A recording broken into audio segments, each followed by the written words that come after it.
औज़ुबिल्लाहिमिनश्शैतानिर्रजीम बिस्मिल्लाहिर्रहमानिर्रहीम। अस्सलाम वालेकुम दोस्तों, तुसीं वेख रहे हो बानवे animal TV YouTube channel Facebook page. माशाअल्लाह दोस्तों वास्ते अज मल्लू मोड़ मंडी की खूबसूरत गाय की वीडियो दोस्तों का शौक करांदे पे जी। मल्लू मोड़ मंडी की ये वैड़ है, खूबसूरत गाय है। उम्मीद है कि ये दोस्तों को शौक पसंद आसी।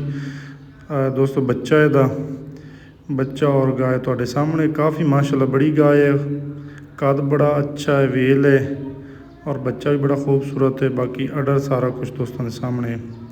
बाकी जिस किस्म के दोस्तों ने कोई जानवर खरीदना हो, राबता नंबर के चलता पे, इस पर राबता करके गाय सजरियाँ मझां जिस किस्म के दोस्तों ने जानवर चाहे तो खरीद सकते हैं। दोस्तों ने तसल्ली नाल वीडियो वेखनी है तो शौक पूरा करना है।